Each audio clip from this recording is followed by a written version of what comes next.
For the last 10 years, the name Persona meant only one thing in this town: cool. It was acid jazz soundtracks, comic book menus, and teenage phantom thieves pulling off stylish heists in the heart of Tokyo.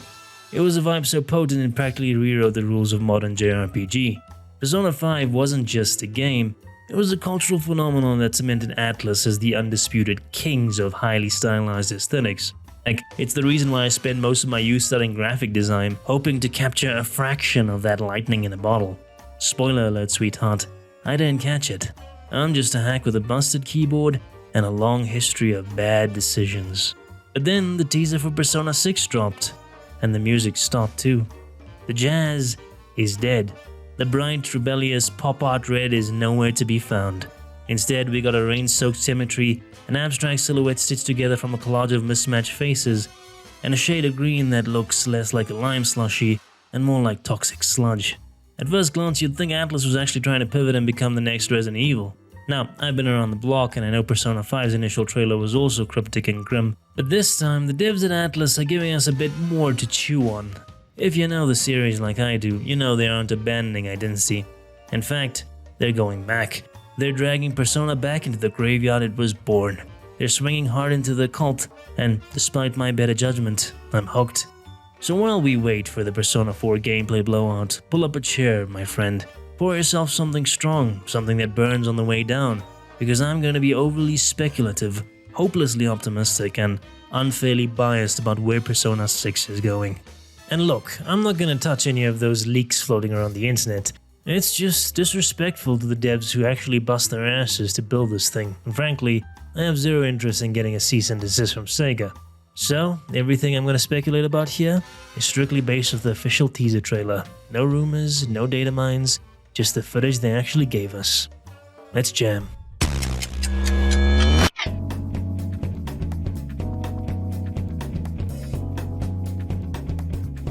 To understand where P6 is going, you have to know the first rule of this franchise. Style is never sacrificed. When Persona tackles the dark underbelly of the human psyche, it doesn't make the game drab or ugly. It makes fighting that darkness look like $1,000,000. Almost every mainline game uses a primary color as a psychological framework. Persona 3 used a cold, clinical blue to examine depression and mortality through a stylized late 2000 urban lens. Persona 4 used a blinding pop art yellow to wrap a grim murder mystery in high-energy J-pop vibes, cutting through the fog to reach the truth. And Persona 5 used a fiery punk rock red to make a story about fighting corrupt authority feel like an upscale heist movie. So what happens when you turn the dial to a vibrant heavy green? In Japanese culture, the kanji for adolescence, seishun, literally translates to green spring, symbolizing youth, naivete, and growth. But the teaser flips this concept on its head, presenting a muddy, sticky, atmospheric green. They took the color of youth and left it out in the rain until it rotted. It sets up this brilliant thematic conflict, the promise of growth versus the reality of envy, stagnancy, and psychological decay. At least, that's what my court-appointed therapist told me. I'm paraphrasing. The graveyard imagery isn't just there to be edgy, it's establishing a mood that leans heavily into the supernatural. If Persona 3 dealt with the inevitability of death, Persona 6 seems to explore the aftermath of it.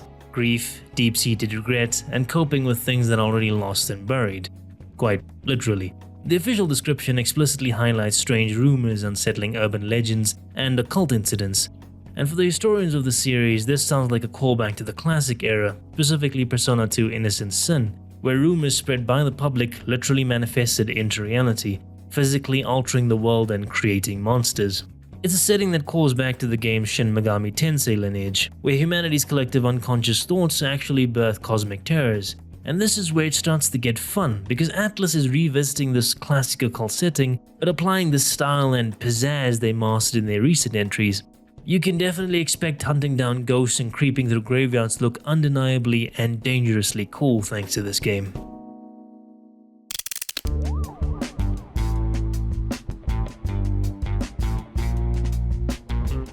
Green might be the new paint for Persona, but the core gameplay loop remains intact. You're still playing as a student in modern-day Japan living a double life. By day, you navigate the mundane rhythms of school and build bonds. By night, you confront the occultic world of Persona. Same circus, different clowns. But that classic occult formula gets infinitely more interesting when you view it through a modern lens. We live in an era defined by internet creepypastas, algorithmic echo chambers, deep web urban legends, and viral digital hoaxes. The internet's a dirty underworld, a speakeasy where the patrons are algorithms and the booze is information. In a world obsessed with fake news, the idea that collective public belief can alter reality is a genuinely spooky premise. A premise that was in Persona 5, but I don't think was really explored.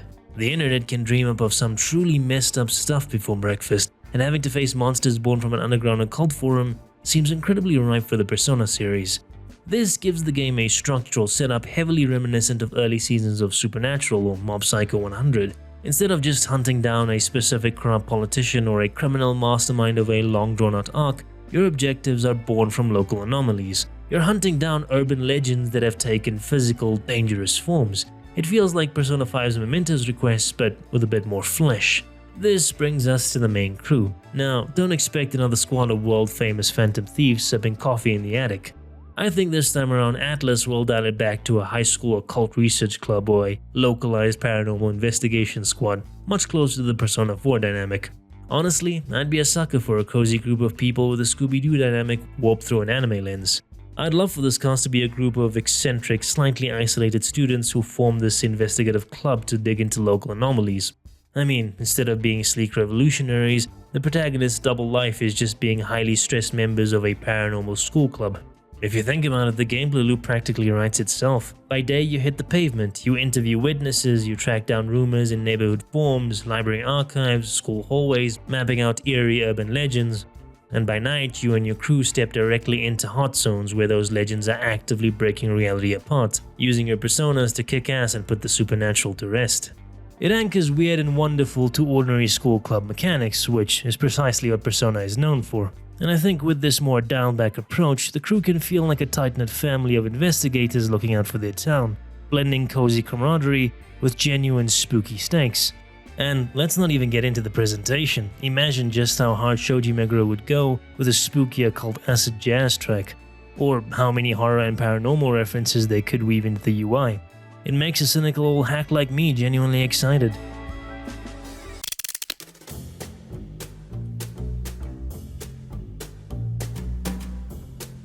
Now, let's actually rewind the tape and look beyond the first 5 seconds of the teaser. We briefly see flashes of the question, "Who are you?" alongside a chaotic rapid-fire montage of human fingers pointing aggressively at something or someone. Symbolically, it channels the anxiety of public shaming, ostracization, and carrying a crushing amount of collective guilt. But look closer. Within the montage of pointing hands, there is exactly one hand that is highlighted in blood red. Maybe these occult events aren't just coincidences. Maybe there's a mastermind, a guy pulling strings in a smoke-filled room. And that's a hint that this game might actually be a bit more like Persona 4 than any of us realized. Someone's pulling the trigger, and they want us to watch.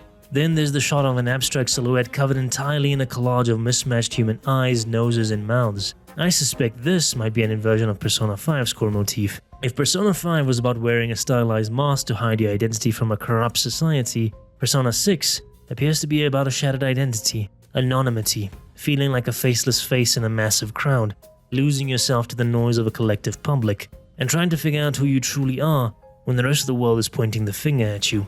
And finally, throughout the flashing abstract imagery, I think there's one specific visual element that breaks through the oppressive green color palette, a vibrant red string. It appears twice, once flashing over an eerie masked character silhouette, and later tying itself into a tight, complex knot against a dark background. In East Asian mythology, the red string of fate is an invisible cord tied around the fingers of those who are destined to meet and alter each other's lives, regardless of time, place, or circumstance. In a franchise where relationships and social bonds function as the literal currency of your power, introducing the red string of fate suggests a wicked twist of the series' staple social link mechanic. It makes a guy start asking questions. What if your bonds aren't entirely voluntary?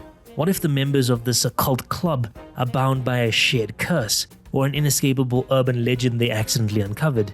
This messy knot in the trailer implies entanglement and restriction. It hints that the narrative may heavily focus on a team of investigators trying to untangle themselves from this collective fate, discovering that the spooky urban legends they're investigating are ultimately tied to their own past and relationships with each other.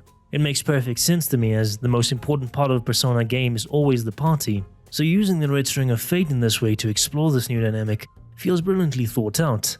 Or I'm just reading too much into it. Wouldn't be the first time. Whenever Persona 6 finally arrives, one thing is absolutely certain. It isn't trying to coast on the absolute juggernaut success of Persona 5. If anything, it's trying to lean away from P5 as much as possible, taking inspiration from classic Persona and Persona 4 of all games, and that actually makes me pretty giddy. It's taking the franchise's legendary stylishness and injecting it with a heavy dose of episodic mystery spookiness. Horror has its place, sure, but I don't think we get enough cool spooky things in modern media. Think of properties like Scooby Doo or Ghostbusters, where the aesthetics are certainly horror, but the tone of the story is more about investigating the mystery and containing it, rather than just being afraid of it. Persona is the perfect franchise to dive into the specific genre of occult and supernatural, as it was born from it. The devs are actively trading their bright, hyper-stylized comfort zone of the last decade for something darker, weirder, and entirely unhinged. It's moving away from the stylish rebellion of youth and stepping directly into the terrifying world of urban legends, lost identity, and psychological decay. And honestly, for a franchise that's built its entire reputation on subverting expectations and exploring the deepest corners of the human psyche, turning down the flashy pop-art factor to make a genuine, stylish, dun-dun-dun means supernatural occult mystery might be the coolest thing Atlus could have possibly done with P6. But that's just my 2 cents, and, well, 2 cents won't even buy you a phone call these days. I'm just a washed-up storyteller in a bar speculating on a game that hasn't even dropped yet. Honestly, I think you could do better. Please, leave a comment down below about your personal Persona theories. But if you do me a favor, leave a like on the table, maybe even the sub. I'd be much obliged. Take care, stranger, and may your journey lead you ever starward.